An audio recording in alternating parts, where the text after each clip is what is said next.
Hello प्यारे दोस्तों, मैं हूं आपका अपना राहुल पटेल, आपका केमिस्ट्री टीचर। स्वागत करता हूं आप सभी का आपके YouTube channel green word publication पर।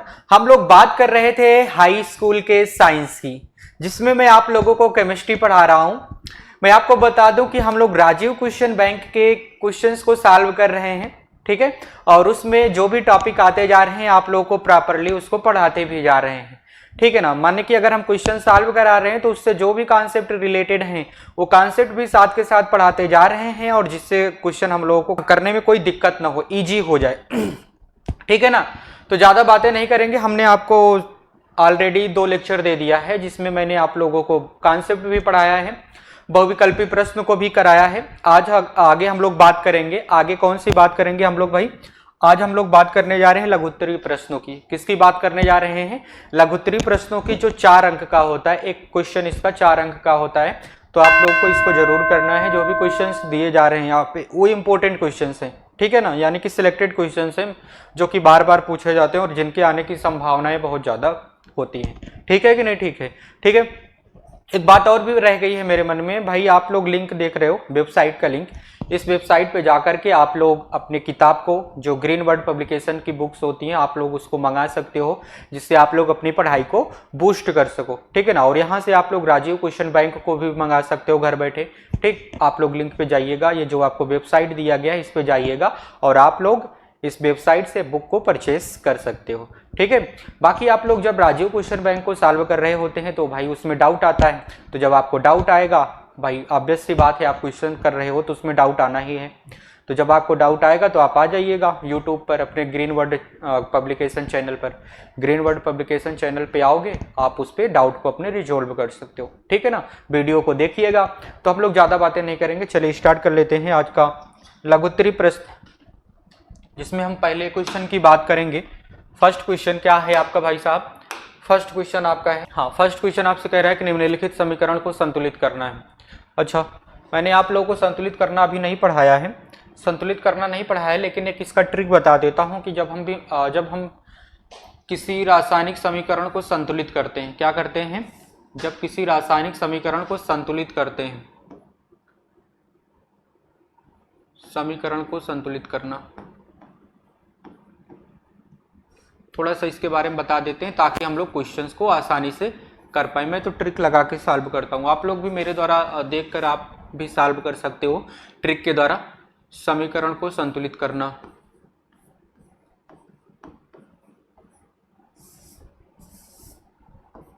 अरे यार,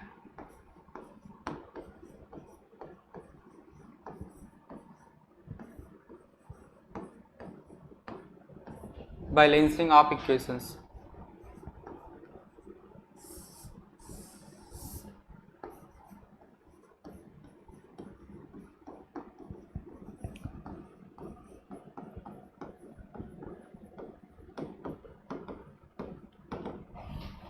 चलिए ध्यान दीजिएगा, जब भी हम किसी भी समीकरण को संतुलित करना चाहते हैं, जब भी हम संतुलित करने जाते हैं, तो पहले जब देखते हैं कि कोई रासायनिक समीकरण दिया गया है तो उसमें हम लोगों को पहला ढूंढना होता है, फर्स्ट पॉइंट पे हम लोगों को ढूंढना होता है, फर्स्ट पॉइंट पे, कि इसमें मेटल है कोई, यानी कि जो भी आपको समीकरण दिया गया है उसमें धातु है कि नहीं है।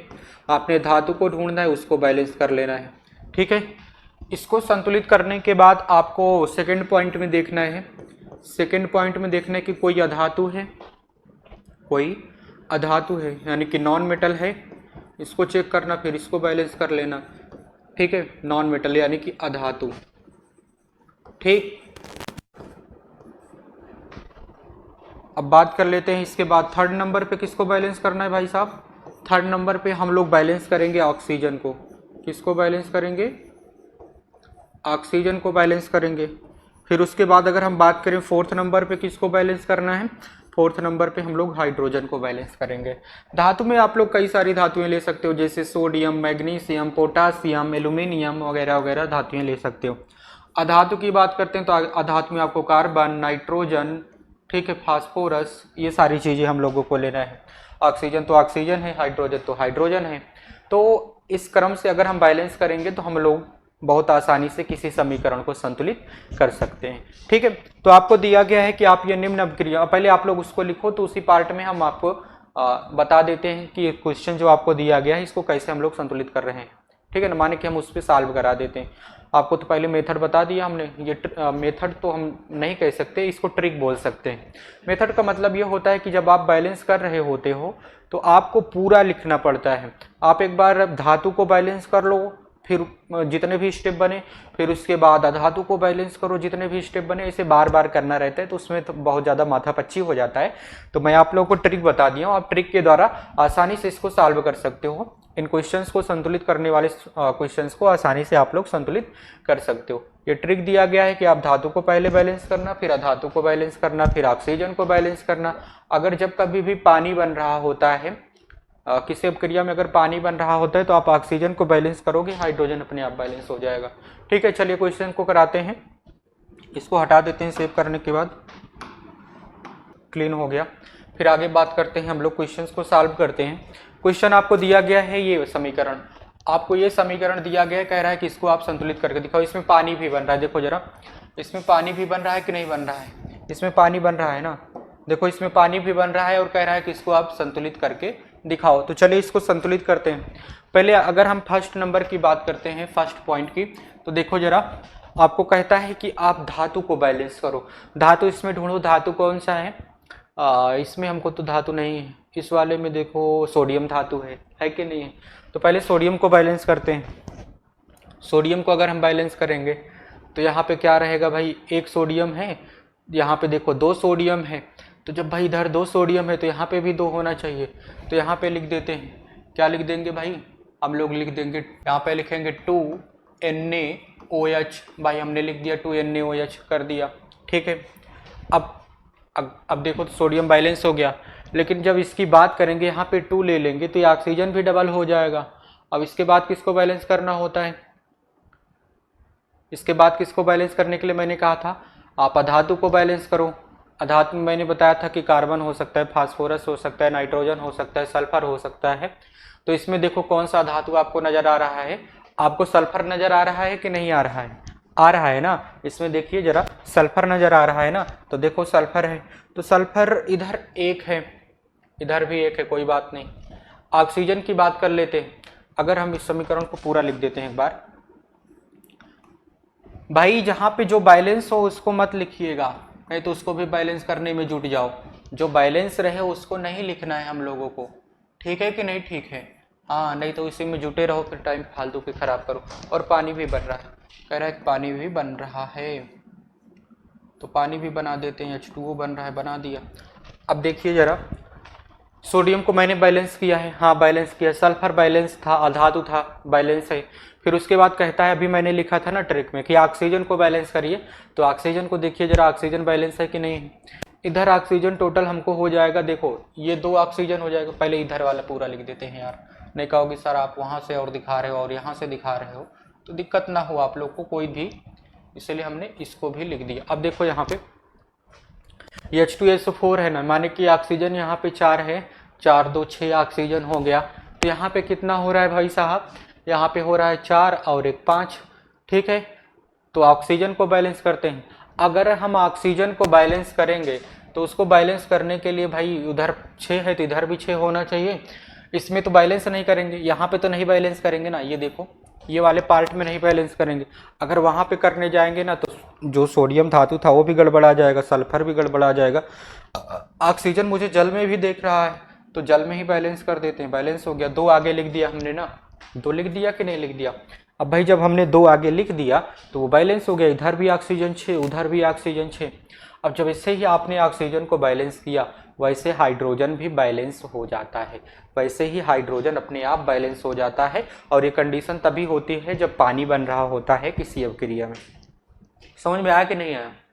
क्यों नहीं आया? आया होगा, आया ना समझ में? क्या बोलती पब्लिक?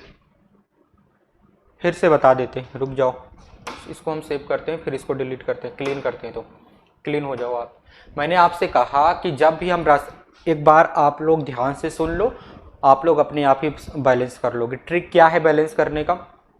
किसी भी रासायनिक समीकरण को बैलेंस करने का ट्रिक ये है हमारे पास कि आप उस समीकरण में फर्स्ट पॉइंट आप ढूंढिए कि उसमें धातु क्या है। जब आपको धातु मिल जाएगा ना तो उसको संतुलित कर लेना दोनों तरफ, ठीक है। फिर उसके बाद क्या करना, उसके बाद अधातु को ढूंढना। अधातु क्या होता है, अधातु जैसे कार्बन होता है, नाइट्रोजन होता है, फास्फोरस होता है, सल्फर होता है, ठीक है। इसको ढूंढ लेना, अगर ये आ रहा है तो इसको बैलेंस करना, ठीक। जब ये बैलेंस हो जाएगा तो उसके बाद आ जाना ऑक्सीजन पे, ऑक्सीजन को बैलेंस करना, ठीक है। दोनों तरफ ऑक्सीजन जब बैलेंस हो जाएगा, अगर जब कभी भी कंडीशन ये देखी उस समीकरण में उत्पाद जल भी बन रहा है, तो भाई जब जल बन रहा होता है तो आपने ऑक्सीजन को बैलेंस किया, तो उस केस में हाइड्रोजन अपने आप ही बैलेंस हो जाता है, ठीक है कि नहीं, ठीक है, ठीक है ना। चलिए एक बार फिर से लिखते हैं, ध्यान दीजिएगा, ध्यान देना। ये देखो फर्स्ट नंबर हम फिर से सॉल्व कर रहे हैं, एक बार ध्यान दो आप लोग, नहीं तो कहोगे सर आप ऐसे ही भाग गए। देखिएगा इसमें कह रहा है, मैंने आप लोग ट्रिक बताया कि पहले धातु को बैलेंस करो। धातु इसमें सोडियम है ना, सोडियम यहाँ पे 1 है, यहाँ पे 2 है, इसको बैलेंस करेंगे, ठीक है ना। H2SO4 पहले लिख देते हैं ढंग से, पूरा समीकरण लिखना पड़ेगा। अरे यार H2SO4 ब्लैक पेन यूज करते हैं, इसके टच होने के चांसेस ज़्यादा होते हैं। H2SO4 दिया गया है, ठीक है भाई। प्लस में आपको सोडियम हाइड्रोक्साइड दिया गया है, ठीक है। वहाँ पे छेड़छाड़ नहीं करेंगे, यहीं पे हम लोग बना देते हैं। प्लस में इससे क्या भाई इससे उत्पाद क्या बन रहा है आपका, सोडियम सल्फेट Na2SO4 बन रहा है। प्लस में आपका पानी बन रहा है H2O, ठीक है ना। मैंने लिख दिया सारा कुछ। अब ध्यान दीजिएगा, सोडियम को जब हम बैलेंस करेंगे, यहाँ पे 1 है, यहाँ पे 2 है, तो यहाँ पे 2 लिख दोगे, ये भी 2 हो जाएगा कि नहीं हो जाएगा, ठीक है ना। आवाज़ आप लोग को सुनाई दे रही है, मुझे पता है, ठीक। अब आगे बात करते हैं, कह रहा है कि अधातु को बैलेंस करो। अधातु ढूंढो, इसमें क्या है, सल्फर है ना अधातु। सल्फर यहाँ पे 1 है, यहाँ पे भी देखो 1 ही सल्फर है, तो सल्फर देखो बैलेंस है कि नहीं है। फिर उसके बाद ऑक्सीजन पे आ जाते हैं। ऑक्सीजन देखो इधर कितना है, 4, और मैंने यहाँ पे देखो लिखा ना, अब यहाँ पे जब हमने 2 लिख दिया है तो ये भी 2 हो जाएगा, ये भी, जितना भी आगे अगर आपने 2 लिख दिया ना, उस अणु में जितने भी परमाणु आ रहे हैं सब वो डबल हो जाते हैं। माने कि आपने अंक जितना लिखा है उस अणु में जितने भी परमाणु होंगे सब उतने हो जाते हैं। समझ रहे हो कि नहीं समझ रहे हो। तो यहाँ पे हमने ऑक्सीजन को 2 लेना है। कितना लेना है ऑक्सीजन को भाई साहब, 2 लेना है। तो यहाँ पे 4 था, 4 2 कितना हो जाएगा, 6 हो जाएगा। इधर चेक करेंगे, इधर देखो 4 है और ये 5 हो जाएगा। लेकिन भाई हमको चाहिए 6, क्योंकि इधर भी 6 है, तो उधर अगर हमें 6 करना है तो यहाँ पे हम 2 लिख देते हैं। देखो जरा, 2 हमने लिख दिया तो 2 ये हो गया, 2 ऑक्सीजन और 4 4 2 6 हो गया, तो ऑक्सीजन बैलेंस हो गया। अब इसमें हाइड्रोजन को बैलेंस करने की कोई कहानी ही नहीं है, क्योंकि मैंने आप लोगों को बताया कि जब जल बनेगा तो आप ऑक्सीजन को बैलेंस कर दो, हाइड्रोजन अपने आप बैलेंस हो जाएगा, संतुलित हो जाएगा। देख लो चाहे, यहाँ पे 2 हाइड्रोजन ये है, ये 2 हाइड्रोजन, 2 2 4 हो गया, ठीक है ना। यहाँ पे देखो ये 2 हाइड्रोजन मल्टीप्लाई विद 2 कितना हो जाएगा भाई, 2 2 4 हो जाएगा, यानी कि बैलेंस है। इतना पता है आप लोगों को यार, बड़ा सिंपल सा है, नहीं तो कहोगे सर कहाँ से कर रहे हैं आप लोग, ठीक है ना। ट्रिक आपको बताया ना, पहले धातु को बैलेंस करो, फिर अधातु को बैलेंस करो, फिर ऑक्सीजन को बैलेंस करो। अगर अब क्रिया में पानी बन रहा है तो ऑक्सीजन को बैलेंस करने के साथ ही हाइड्रोजन भी बैलेंस हो जाता है, ठीक है। चलिए आगे बात करते हैं। आपको अगला क्वेश्चन कह रहा है कि बी नंबर में, अब क्रिया जिंक H2SO4 जिसमें जिंक सल्फेट बन रहा है और हाइड्रोजन गैस निकल रही है, इसमें अभिकारक तथा उत्पाद बताइए। वो क्या बात करते हो यार, अभिकारक इसमें कौन कौन सा है, देखिए जिंक है और ये सब अभिकारक है कि नहीं है, और उत्पाद ये है भाई, ये इतना पार्ट अभिकारक है ना, और ये इतना क्या है, उत्पाद है, ठीक है कि नहीं, ठीक है। ये इतना पार्ट क्या है भाई साहब, अभिकारक है, ये इतना उत्पाद। क्या बताना है आपको, लिखना पड़ेगा। लिखने के लिए आप क्या लिखोगे कि जिंक तथा सल्फ्यूरिक अम्ल H2SO4 क्या है भाई, अभिकारक हैं। जिंक सल्फेट तथा हाइड्रोजन गैस इसमें उत्पाद हैं, ठीक है कि नहीं, ठीक है। ये आपको पता है। हम लोग इसके सेकंड पार्ट की बात करते हैं, बी के सेकंड पार्ट की बात करें। बहुत बड़ा क्वेश्चन है यार, तभी तो 4 नंबर आपको मिलेगा। बी के सेकंड पार्ट में देखो जरा आप लोग क्या दिया गया है आपको, हाँ, बी के सेकंड पार्ट में आपको दिया गया अमोनियम क्लोराइड के उष्मीय वियोजन की अभिक्रिया तथा बनने वाले पदार्थों के नाम लिखिए। अमोनियम क्लोराइड के उष्मीय वियोजन की अभिक्रिया तथा बनने वाले पदार्थों के नाम लिखना है। चलिए कोई बात नहीं, उष्मीय वियोजन करना है अमोनियम क्लोराइड का, लिख दो। सेकंड है बी वाले का सेकंड नंबर, बी वाले का सेकंड नंबर अमोनियम क्लोराइड दिया गया है, NH4Cl दिया गया है। अगर इसका हम उष्मीय विघटन कराएंगे तो उष्मीय विघटन में ये बनेगा अमोनिया प्लस में HCl। ठीक है कि नहीं? ठीक है, देख लो आप लोग फटाफट। क्या क्या उत्पाद बन रहा है इसमें? इसमें बन रहा है आपका अमोनिया तथा HCl। ठीक, चलिए मैंने क्वेश्चन को सॉल्व किया है, आप लोग इसको नोट डाउन करिएगा। ठीक है ना, आगे बढ़ते हैं।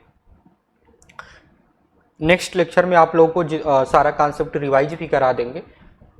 ठीक, और बाकी जो आगे आता जाएगा उसको तो पढ़ाते ही जाएंगे। ठीक है ना, हाँ, जो भी आगे आता जाएगा उसको पढ़ाते जाएंगे। नेक्स्ट क्वेश्चन में जितना भी कॉन्सेप्ट है उसको हम फिर से रिवाइज करा देंगे। ठीक है, चलिए कोई बात नहीं है, ये तो आप लोगों को पता। अच्छा, यहाँ से भी पेन आता है क्या? आता है? अच्छा, ये तो जादू हो गया यार, यहाँ से भी पेन मिल जाता है हमको, कोई दिक्कत वाली बात नहीं। नेक्स्ट क्वेश्चन आपसे कह रहा है कि निम्नलिखित अपक्रियाओं के लिए संतुलित रासायनिक समीकरण लिखिए। ये आपको अपक्रिया दिया गया है, इन सारी अपक्रियाओं के लिए हम लोगों को इनका संतुलित रासायनिक समीकरण हम लोगों को लिखना है। चलिए हम लोग बात कर लेते हैं इनके रासायनिक समीकरण की। थर्ड क्वेश्चन में आपको फर्स्ट नंबर में आपको क्या देखना है, क्या क्या दे रखा है आपको फर्स्ट नंबर। हम इतना ऊपर क्या है लिखे हैं यार, पास में लिखते हैं तो ज़्यादा बेटर रहता है, राइटिंग ठीक रहती है। ऊपर लिखते हैं दिक्कत होता है, वहाँ पे नहीं लिखेंगे, जाओ वहाँ में। हम फर्स्ट क्वेश्चन की बात करते हैं। आपको कैल्शियम हाइड्रोक्साइड दिया गया है, CaOH का होल ट्वाइस दिया गया है। ठीक है, प्लस में कार्बन डाइऑक्साइड, कैल्शियम कार्बोनेट तथा जल दिया गया है। अच्छा, अच्छी बात है। ठीक है ना, कार्बन डाइऑक्साइड दिया गया है। चलिए CO2 लिख देते हैं, सही है। और बन क्या रहा है इससे? इससे बन रहा है कैल्शियम कार्बोनेट, CaCO3 बन रहा है। प्लस में क्या बन रहा है इससे? इससे पानी बन रहा है, जल, H2O बन रहा है। अब इसको संतुलित करो। संतुलित करने के लिए हमको पहले धातु को संतुलित करना होता है। धातु इसमें क्या है? कैल्शियम है। कैल्शियम इधर एक है तो उधर भी एक है, बैलेंस है। अधातु को बैलेंस करो। अधातु कार्बन है, कार्बन इधर एक है तो उधर भी एक है, बैलेंस है। फिर उसके बाद ऑक्सीजन को बैलेंस करो। ऑक्सीजन इधर दो, दो ना चार है, चार है, इधर भी चार है, बैलेंस है। हाइड्रोजन तो ऑटोमेटिक ही बैलेंस है। ये अपक्रिया बैलेंस है, इसको बैलेंस करने की कोई आवश्यकता नहीं है। चलिए आगे बढ़ते हैं। जो अपक्रिया बैलेंस हो तो भाई उसमें क्या करोगे? हाँ, कुछ कर लोगे क्या आप? कर लो तो बताओ भाई साहब, आप बहुत बुद्धिमान इंसान हो। जिंक दिया गया और सिल्वर नाइट्रेट दिया गया है। आपको क्या क्या दिया गया है भाई साहब? जिंक दिया गया है, प्लस में आपको सिल्वर नाइट्रेट दिया गया है। अब क्या कह रहा है आपसे? अच्छा, एक बात आप लोग यहाँ पे कंफ्यूज ये होते हो कि भाई अगर हम कैल्शियम हाइड्रोक्साइड जैसे यहाँ पे लिखे, वहाँ पे कैल्शियम कार्बोनेट लिखे, तो यहाँ पे देखो कैल्शियम हाइड्रोक्साइड ऐसे ही क्यों लिखा जाता है? CaOH का होल ट्वाइस। इस बात से आप लोग बहुत बार कंफ्यूज होते हो, मुझे पता है। अगर ये सारी चीज़ें आप लोगों को सीखना है ना, तो आप लोगों को इलेक्ट्रॉनिक विन्यास आना चाहिए। क्या आना चाहिए? इलेक्ट्रॉनिक विन्यास आनी चाहिए, और उसके साथ के साथ एक कहानी चिपकी हुई होनी चाहिए। इलेक्ट्रॉनिक विन्यास आना चाहिए, लेकिन उस इलेक्ट्रॉनिक विन्यास में एक कहानी चिपकी होनी चाहिए। और वो कहानी क्या है भाई? वो कहानी ये है कि कोई परमाणु यह चाहता है कि उसके बाह्य कोश में 8 इलेक्ट्रॉन रहें, ताकि उसका अष्टक पूरा रहे और शांति से बैठा रहे। ठीक है ना, ये कहानी उसकी होनी चाहिए। ठीक, अब भाई बात, अच्छा चलो हम पहले बैलेंस करा देते हैं इसको। हम सारा कुछ बैलेंस, ये सवाल सॉल्व करा देते हैं, तो आप लोगों को थोड़ा सा एक्स्ट्रा पढ़ा देंगे, माने कि इसको कैसे लिखा जाता है, ये क्यों लिखा जाता है। ठीक है ना, ये चीज़ मैं आप लोगों को बता दूंगा अभी। ठीक, चलिए कोई बात नहीं, आप लोग टेंशन मत लिया करो। जब आप मुझसे पढ़ रहे हो तो आप लोगों को टेंशन लेने की कोई ज़रूरत नहीं है। इससे बन रहा है जिंक नाइट्रेट। क्या बन रहा है भाई साहब? Zinc nitrate, ZnNO3। क्या बन रहा है? ZnNO3 प्लस में और क्या बना रहे हो आप? सिल्वर अकेले हो जा रहा है। मतलब ये एक टाइप का विस्थापन अपक्रिया है। कौन सी अपक्रिया है? विस्थापन अपक्रिया है। तो वो तो हमसे पूछ नहीं रहा है और कह रहा है कि संतुलित करो। तो संतुलित करने के लिए हमको इसमें धातु को संतुलित करना है। धातु कौन सी है भाई? इसमें जिंक भी धातु है और सिल्वर भी धातु है, तो इसका मतलब दोनों को बैलेंस करना होगा। देख लो जरा, जिंक इधर एक है, जिंक उधर एक है, ये तो बैलेंस है। सिल्वर इधर एक है, सिल्वर भी उधर एक है, बैलेंस है। नाइट्रोजन इधर एक है, नाइट्रोजन भी उधर एक है। ऑक्सीजन इधर 3 है, उधर भी ऑक्सीजन 3 है, बैलेंस है। तो इसको बैलेंस करने की आवश्यकता नहीं। क्या यार तुम संतुलित क्या करा रहे हो भाई? जब पहले से ही आप संतुलित करके हमको दे रहे हो, तो आप संतुलित क्या करा रहे हो भाई साहब, है कि नहीं? यानी कि कुछ क्वेश्चन ऐसे भी देखो कितना बार पूछा गया, 2022 में ये भी पूछा गया, 2020 में पूछा गया, 2019 में पूछा गया था। जब ये क्वेश्चन बार बार आपसे पूछे जा रहे हैं भाई साहब, जब क्वेश्चन आपसे बार बार पूछे जा रहे हैं तो आप क्या करोगे भाई साहब, तब तो आपको ये सारे कॉन्सेप्ट आने चाहिए। देखना यह है कि ये बैलेंस है कि नहीं है। अगर जब बैलेंस है तो आपको बैलेंस करने की कोई आवश्यकता नहीं है। ठीक है, चलिए आगे बात कर लेते हैं हम लोग। आगे क्या है, आपको दिया गया मैग्नीशियम प्लस में हाइड्रोजन क्लोराइड बना क्या रहा है, मैग्नीशियम क्लोराइड बना रहा है और हाइड्रोजन गैस बना रहा है। चलो देख लेते हैं। Mg दिया गया है, क्या दिया गया है, माजी दे दिया गया है, प्लस में आपको क्या दिया गया है, हाइड्रोजन क्लोराइड यानी कि HCl आपको दिया गया है। चलिए अब इससे क्या बना रहे हो आप, इससे आप बना रहे हो MgCl2 मैग्नीशियम क्लोराइड। अच्छा आप कहोगे कि सर अब यहाँ पे HCl लिखा था, वहाँ पे इसको हाइड्रोजन क्लोराइड कह रहे थे, आप मैग्नीशियम क्लोराइड में क्यों Cl2 लिख दिए हो। ये भी कॉन्सेप्ट अभी मैं आप लोगों को डिटेल में बताऊंगा, अच्छे तरीके से बताऊंगा। लेकिन आप लोगों को ये भी तो पता होना चाहिए कि आपको इलेक्ट्रॉनिक विन्यास आता है कि नहीं आता है। अगर हमको केमिस्ट्री पढ़ना है तो हमें इलेक्ट्रॉनिक विन्यास अफबाउ के नियम का आना चाहिए, बिल्कुल बिंदास तरीके से आना चाहिए हम लोगों को इलेक्ट्रॉनिक विन्यास, ताकि हम लोग ये प्रेडिक्ट कर पाएँ कि हम उसके बाह्य कोश में इलेक्ट्रॉनों की संख्या कितनी है, कितने इलेक्ट्रॉनों का चेंज होगा जिससे उसमें रासायनिक अभिक्रिया हो सके। समझ रहे हो कि नहीं समझ रहे हो। अगर किसी के साथ बंध बना रहा है तो कितने इलेक्ट्रॉनों की शेयरिंग के द्वारा बंध बनाएगा, ये सारी चीज़ें उसी इलेक्ट्रॉनिक विन्यास के द्वारा हम लोग पता लगा पाते हैं।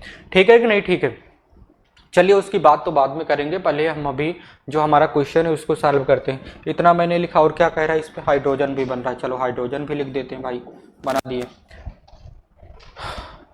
अब बैलेंस करने के लिए पहले हमको धातु को बैलेंस करना है। धातु इधर एक है, उधर भी एक है। चलिए अधातु को बैलेंस करो। अधातु इसमें क्लोरीन है, क्लोरीन इधर एक है लेकिन उधर दो है, तो हम क्या कर देंगे भाई, क्लोरीन जब उधर दो है तो यहाँ पे दो लिख देंगे, तो ये बन गया 2HCl, यानी कि क्लोरीन इधर दो, दो उधर भी। हाइड्रोजन चेक करो, हाइड्रोजन यहाँ पे दो है, यहाँ पे भी दो हाइड्रोजन। ठीक है ना, बैलेंस है कि नहीं। ये यार बहुत सिंपल सी बात है। आप लोग कह रहे होगे सर ये काहे लिए ऐसी चीज़ें बता रहे हो, टाइम फालतू में खोटी कर रहे हो, है कि नहीं। आयरन की बात कर लेते हैं। आपको आयरन दिया गया है, प्लस में जल दिया गया है H2O, हमने H2O लिख दिया। ठीक है ना, लिख दिया। अब क्या बात हो रही है भाई साहब, बात ये हो रही है कि आपने इससे क्या बना दिया है, आपने इससे बना दिया है आयरन ऑक्साइड, यानी कि Fe2O3 आयरन ऑक्साइड आपने बना दिया, प्लस में आपने नहीं हाइड्रोजन गैस बना दिया हमने।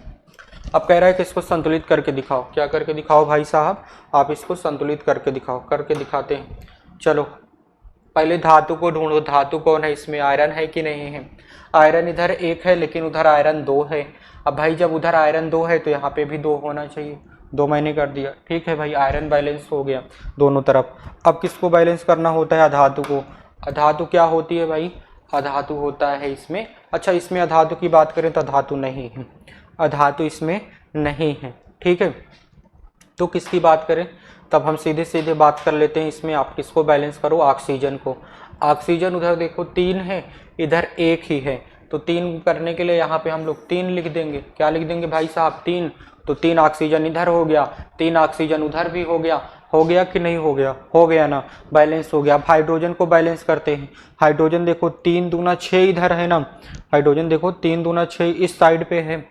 अब उस साइड पे अगर हमको 6 करना है तो यहाँ पे 3 लिख देंगे। ठीक है कि नहीं, ठीक है। अगर इस साइड भी हमको 6 लिखना है तो यहाँ पे 3 लिख देंगे। सही है कि नहीं सही है भाई साहब, सही है। ठीक है ना, बैलेंस हो गया। बड़ा सिंपल सा है यार, आप लोग इसको कर सकते थे। मतलब ये सिंगल लाइन का ही है सवाल, आप लोग सोचो उसको डायरेक्ट लिख दिया करो। ठीक है कि नहीं, ठीक है। नहीं तो बैलेंस करने के लिए आपके बुक में बहुत सारे लेंदी मेथड्स दिए गए हैं। इसको बैलेंस करो, इस चीज़ को इतने स्टेप में, फिर उसको इतने स्टेप में, तो इतने में तो आपका 50 पेज ही भर जाएगा है कि नहीं। बाकी वैसे करना चाहते हो तो आपकी मर्जी है भाई साहब, उसको करो पूरा विस्तार से। बाकी मैं तो सजेशन नहीं दूंगा कि आप, लेकिन लिखने के लिए आएगा तो भाई थोड़ा बहुत बढ़ा चढ़ा के आपको लिखना ही पड़ेगा ना। जैसे लिखना है तो भाई आपको लिखना ही पड़ेगा, है कि नहीं। समझ रहे हो कि नहीं समझ रहे हो, स्टेप्स आपको लिखने ही पड़ेंगे। नहीं लिखोगे तो नंबर कहाँ से देगा भाई साहब, बिना लिखे तो नंबर मिलेगा नहीं। नहीं कहो कि वैसे ही नंबर मिल जाए, तो ऐसा तो इम्पॉसिबल है। क्या है भाई? इम्पॉसिबल। चलिए आगे बात करते हैं। आपसे क्वेश्चन में कह रहा है कि एक उदाहरण सहित ऑक्सीकरण अपक्रिया को समझाइए। अच्छा, आप लोगों को बता दें कि ऑक्सीकरण, इससे पहले हमने जो अभी आपसे वादा किया था, एक ब्लैंक पेज लेते हैं, ब्लैंक पेज है कि नहीं है। मैंने आपसे वादा किया था इस क्वेश्चन को सॉल्व करने से पहले, इस क्वेश्चन को हम लोग सॉल्व करेंगे बाद में, लेकिन इससे पहले मैं आप लोगों को बता दूं कि जैसे कि अभी आ रहा था ना, अभी मैं बात कर लूं कि अगर हम सोडियम हाइड्रोक्साइड की बात करते हैं NaOH की, ये ऐसे क्यों होता है, परंतु कैल्शियम हाइड्रोक्साइड की बात करते हैं तो ये ऐसे क्यों हो जाता है। देखो, सोडियम हाइड्रोक्साइड ऐसे है, परंतु कैल्शियम हाइड्रोक्साइड ऐसे क्यों है।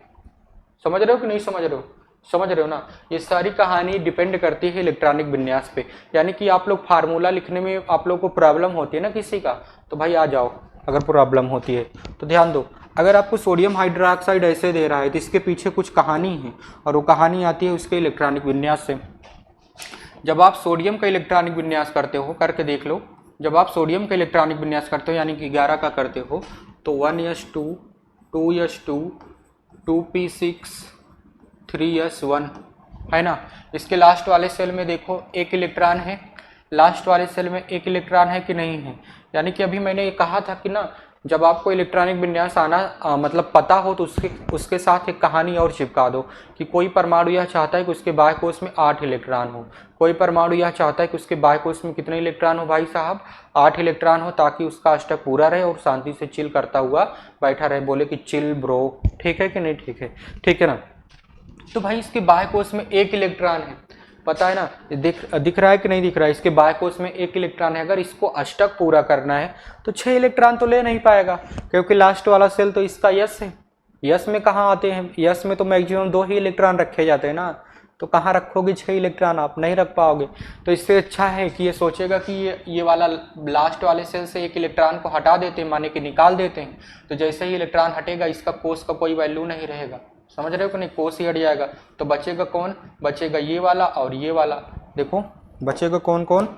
बचेगा ये वाला और ये वाला बचेगा, तो ये दोनों बाह्य कोश बनेंगे। अब कहोगे कि ये दोनों क्यों बाह्य कोश बनेंगे? भाई जब ये हट जाएगा तो सबसे बड़ी संख्या इसमें लास्ट की 2 बचेगी ना, तो 2 ये भी है और कहीं पे 2 है नहीं है, तो ये दोनों बाह्य कोश बनेंगे कि नहीं बनेंगे? और दोनों के पास 8 इलेक्ट्रॉन, 6 2 8 हो जाएगा कि नहीं हो जाएगा? यानी कि इसकी कंडीशन है कि ये एक इलेक्ट्रॉन को छोड़े। क्या करे भाई साहब? एक इलेक्ट्रॉन को छोड़े। जब ये एक इलेक्ट्रॉन को छोड़ेगा तभी तो इसका अष्टक पूरा हो जाएगा। चलिए इसकी बात हो गई अब भाई कि इसके बाह्य कोश में एक इलेक्ट्रॉन है। ऑक्सीजन की बात कर लो। ऑक्सीजन का परमाणु क्रमांक 6 होता है। जब इसका इलेक्ट्रॉनिक विन्यास करोगे 1s2 2s2 2p कितना हो जाएगा भाई साहब? 2 हो जाएगा कि नहीं हो जाएगा? हो जाएगा ना। तो 2 2 4 2 6 हुआ कि नहीं होगा? अब यहाँ पे देखो इसके लास्ट वाले सेल में कितने इलेक्ट्रॉन हैं। इसके लास्ट वाले सेल में मैंने सही तो लिखा है 1s2 2s2 2p2। हाँ ऑक्सीजन। ओ यार मैं क्या गड़बड़ी कर दिया। ऑक्सीजन का 8 होता है, ऐसे होगा? मैं कार्बन का भूल के लिख दिया। ऑक्सीजन का 8 होता है 1s2 2s2 2p4। कितना हो गया भाई? 2p4। 8 हो गया कि नहीं हो गया? अब लास्ट वाला संख्या देखो, लास्ट वाले कोष की संख्या कितनी है? 2 है। यहाँ पर भी 2 है, तो ये दोनों बाह्य कोष बनेंगे कि नहीं बनेंगे? यानी कि इसके बाह्य कोष में 6 इलेक्ट्रॉन है ना। कितने इलेक्ट्रॉन है बाह्य कोष में?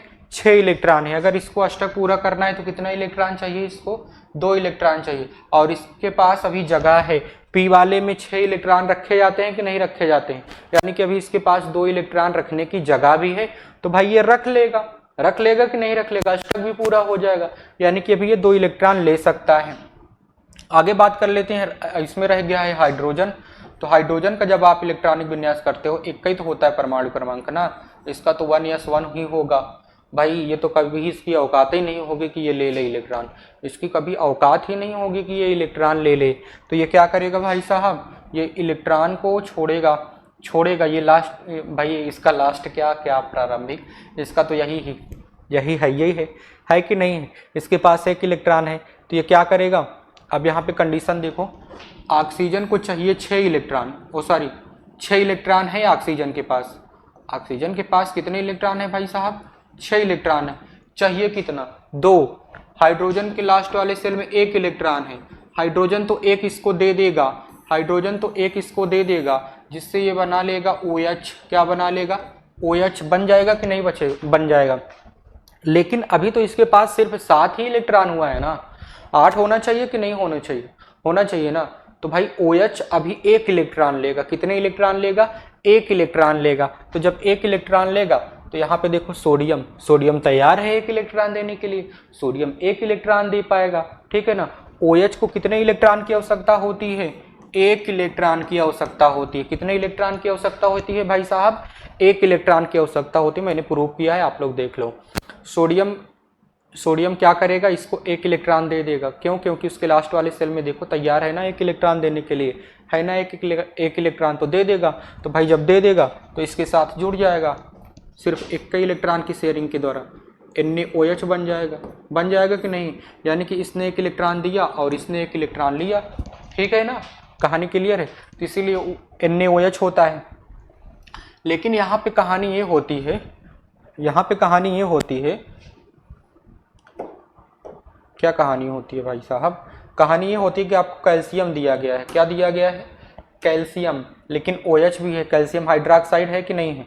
अगर हम कैल्शियम का इलेक्ट्रॉनिक विन्यास करना चाहें तो कैल्शियम का परमाणु क्रमांक 20 होता है ना, 1s2 2s2 2p6 3s2 3p6 कितना हो गया, 2 2 4 6 10 2 12 6 18, ठीक है ना। फिर क्या आ जाएगा 4s2, कितना आ जाएगा 4s2।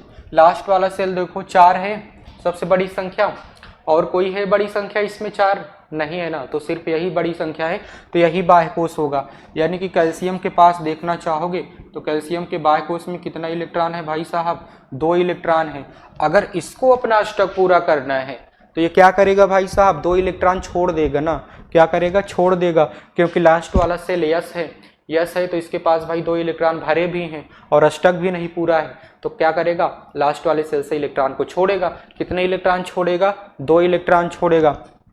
लेकिन जब अभी हमने प्रूव किया था कि OH सिर्फ 1 इलेक्ट्रॉन लेता है, कितने इलेक्ट्रॉन लेता है, 1 इलेक्ट्रॉन लेता है, लेकिन कैल्शियम जो है भाई साहब वो 2 इलेक्ट्रॉन देगा। कितने इलेक्ट्रॉन देगा, 2 इलेक्ट्रॉन देगा। तो भाई अगर इसके साथ हमें OH को जोड़ना है, किसको जोड़ना है, OH को जोड़ना है, ठीक है, तो OH तो सिर्फ इसके 1 इलेक्ट्रॉन को लेगा। कितने इलेक्ट्रॉन को लेगा, 1 ही, पहले इधर दिखाते हैं, अरे यार हटो तुम,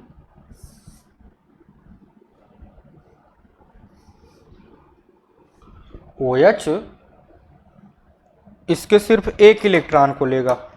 अब देखो 1 इलेक्ट्रॉन को ले लिया ना, इसका तो पूरा हो गया, लेकिन अभी ये कहेगा कि यार मेरे पास तो अभी 1 इलेक्ट्रॉन और भी बचा है, मैं इसको क्या करूं, तो OH को कहेगा कि आप क्या कर लो, अपने एक बड़े भाई को और बुला लो, मतलब अपने भाई को बुला लो ताकि वो भी मेरा 1 इलेक्ट्रॉन ले ले। तो OH एक ठू और आ जाएगा, समझ रहे हो कि नहीं समझ रहे हो, एक OH और आ जाएगा, तो क्या करेगा भाई, इसके इलेक्ट्रॉन का जो बचा था उसको भी ले लिया। यानी कि कैल्शियम के साथ हमें 2 हाइड्रोक्साइड जोड़ना है, तो यहाँ पे तो लिखेंगे नहीं, क्यों, क्योंकि यहाँ पे लिखोगे तो सारा मामला गड़बड़ हो जाएगा। यहाँ पे नहीं लिखा जाता है, बीच में कोई संख्या, किसी अणु के बीच में कोई संख्या नहीं लिखी जाती है, लास्ट में लिखी जाती है। अब भाई यहाँ पर भी अगर हम लिख देंगे, मान लो यहाँ पे 2 लिख देंगे तो सिर्फ हाइड्रोजन के लिए है, ऑक्सीजन के लिए नहीं होगा। तो माने कि अगर हमें दोनों के लिए लिखना है तो हमें इनका होल ट्वाइस करना पड़ेगा, ऐसे कर देना पड़ेगा, इसलिए कैल्शियम के साथ 2 OH जुड़ते हैं। मैंने आप लोग को प्रॉपर वे में कहानी बताया है, अगर नहीं समझ में आया है तो आप इसको फिर से देख सकते हो, ठीक है कि नहीं, ठीक है। चलिए, ये तो कहानी थी आप लोगों को समझाने की कि ये ऐसा क्यों होता है, ये ऐसा क्यों होता है, आप लोगों को मैंने पूरा डिटेल में समझा दिया है। मैं आशा करता हूँ कि आप लोगों को समझ में भी आया होगा। मैं आगे बढ़ लेता हूँ, ठीक है, आगे बढ़ते हैं, क्लीन कर देते हैं, क्लीन हो जाओ। चलिए, आपसे कह रहा है कि एक उदाहरण सहित ऑक्सीकरण अभिक्रिया को प्रदर्शित कीजिए। अब आ जाते हैं अपने क्वेश्चन पे। इस क्वेश्चन से उसका कोई लेना देना नहीं था, अभी जो मैंने टॉपिक पढ़ा है वो पिछले वाले क्वेश्चन से लेना देना था, यानी कि उसमें कुछ लिखा था तो मैंने कहा कि भाई ऐसा क्यों लिखा होता है, बच्चे इससे कंफ्यूज हो जाते हैं ना। जैसे उनको रासायनिक समीकरण लिखना है तो भाई समीकरण लिखने में उनको दिक्कत हो जाती है कि हम इसका कैसे लिखें, तो इसलिए मैंने उसको बता दिया था, ठीक है ना। हाँ, चलिए देखिए, जरा आपसे कह रहा है कि एक उदाहरण सहित ऑक्सीकरण अभिक्रिया को समझा दीजिए। चलिए, कोई बात नहीं है, ऑक्सीकरण अपक्रिया क्या होता है भाई, जैसे आपको दिया गया था, मान लो आपको दिया गया है सोडियम दिया गया है, ठीक है, प्लस में आपको क्या दिया गया है, आपको दिया गया है यहाँ पे H2SO4, क्या दिया गया है भाई साहब, H2SO4 दिया गया है, ठीक है। अगर हम यहाँ पे एक अपक्रिया करा दें तो ये सोडियम हाइड्रोजन को हटा करके यहाँ पे बना देगा Na2SO4, क्या बना देगा, Na2SO4 बना देगा, ठीक है। यहाँ पे सोडियम जब अकेले था तो इस पे 0 चार्ज था, जब यहाँ पे सोडियम सल्फेट के साथ जुड़ गया, जब यहाँ पे सोडियम सल्फेट के साथ जुड़ गया, सल्फेट पे होता है 2-, कितना होता है भाई साहब सल्फेट पे होता है 2-, ठीक है। अगर इस 2- को संतुलित करना है तो हमें 2+ चाहिए, यानी कि एक सोडियम पे 1+ जाएगा तो 2 सोडियम पे 2+ जाएगा, यानी कि यहाँ पे सोडियम की ऑक्सीकरण संख्या कितनी है, 1 की।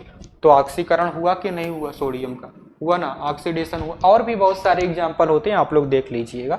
चलिए आगे नेक्स्ट क्वेश्चन की बात करते हैं, ठीक है। नेक्स्ट क्वेश्चन की हम लोग बात कर लेते हैं।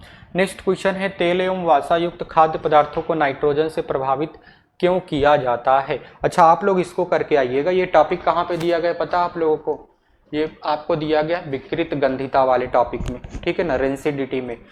विकृत गंधिता एक है ना टॉपिक, आप में उसको पढ़िएगा, उसमें आप लोगों को ये दिया गया है, ठीक है ना। ये सॉल्व करने का नहीं है, सिर्फ इसमें आपसे कारण पूछ रहा है। आप पढ़ोगे इसको डिटेल में, कॉन्सेप्ट को पढ़ोगे भाई, उसमें लिखा गया, ये कॉन्सेप्ट कुछ नहीं है, ये सिर्फ हम लोगों को याद होना चाहिए। तो आप लोग विकृत गंधिता वाले टॉपिक से आप जाकर के रेंसिडिटी वाले टॉपिक से जाके पढ़ोगे, नाइट्रोजन क्यों मिलाया जाता है आप लोग पढ़ पाओगे आसानी से, ठीक है ना। नाइट्रोजन हम खाद्य पदार्थों में इसलिए मिलाते हैं ताकि वो प्रिजर्वेटिव रहे, यानी कि संरक्षित रहे। चलिए कोई बात नहीं, हम आगे बढ़ जाते हैं, ये तो आप लोग को पता ही है। नेक्स्ट क्वेश्चन की बात कर लेते हैं हम लोग।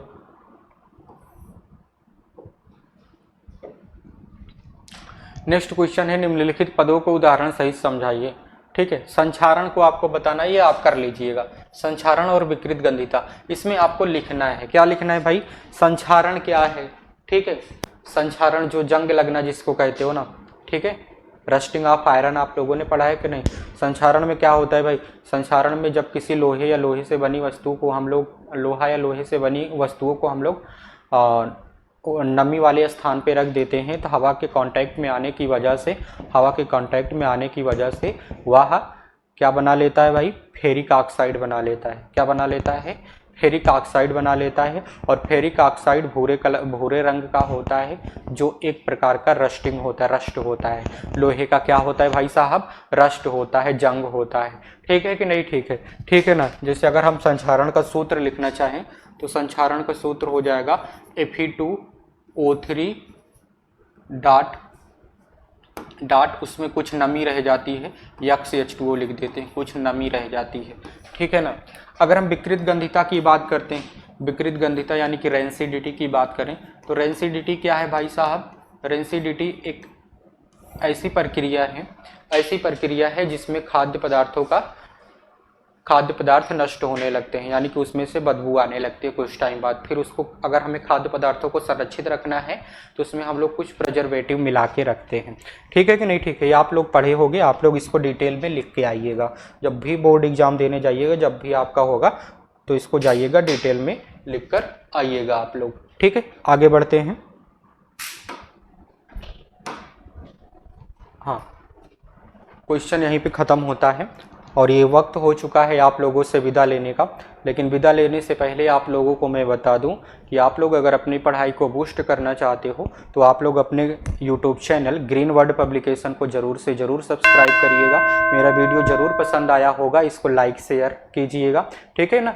और ये जो नीचे आप लोगों को वेबसाइट दिया गया है, इस वेबसाइट पर जा कर के आप लोग राजीव क्वेश्चन बैंक को आप लोग परचेस कर सकते हो। इसी सब भावनाओं के साथ आप लोगों से हम विदा लेते हैं। अब मिलेंगे आप लोगों को नेक्स्ट लेक्चर में, तब तक के लिए आप सभी को ओके बाय।